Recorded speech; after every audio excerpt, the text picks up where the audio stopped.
I feel like we've had inflation for a while, and maybe that almost $2 trillion we spent last year has something to do with it. I don't know.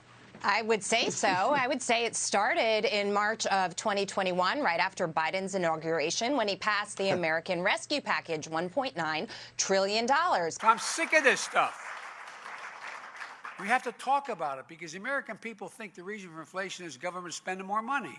Simply not true. Even the economists who predicted that this kind of spending would cause the economy to run hot and inflation to go up made a really precise empirical prediction that was proven wrong at the end of 2021 at the very latest. What they predicted would happen was a situation where too many dollars would be chasing too few goods, and the output gap would run positive. The output gap is a measure that's essentially a proxy for the total demand or aggregate demand, how many goods and services people are buying in the economy, and how much that lags behind or surpasses our capacity to produce goods and services. At the end of 2020, it was negative. It was negative 4%. We were producing more than we could consume. At the end of 2021, it didn't go positive. We were still producing more than we could consume, and it was negative 1.7%. You lost money. Thanks to inflation, you got a pay cut, because that's how much inflation has risen. You see all around you, price of hamburger up by nearly $1.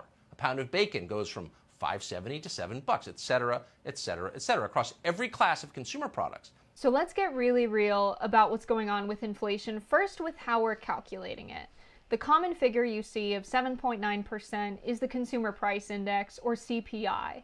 And the way that CPI is measured is they take an average market basket of goods. So they run surveys to households in the United States and they ask people, what did you buy and at what price? And then they decide to weight the items according to how many people are buying which items. Then they see how the prices have changed over time and they make an adjustment to inflation according to this. What percent are people paying more in dollars for these items? So you can imagine, if one or two items in this basket greatly went up in price, this would drive the CPI figure up.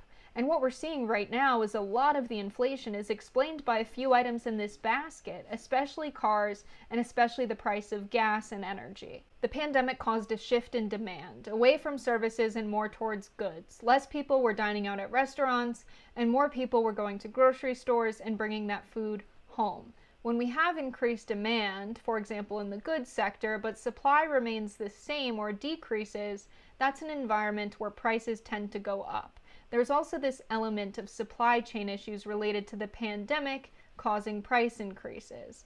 When we have people who are staying home or not as many people in a factory or warehouse because of social distancing guidelines, you're going to have decreased output. When we've got supply decreasing but demand remaining constant or increasing, that is also a situation where prices are going to go up. What's important to remember is that price increases are the result of a person making a decision. There's always someone at a corporation or a group of people who decide what prices are set at. This is a matter of ethics, and we should all be asking if we want to live in the type of society where a corporation can raise prices for a basic necessity, something people need to survive, if they would still be profitable if prices remained the same. The effect of this is everyday working people struggling to put food on the table and put gas in their car to bring the kids to school and go to work.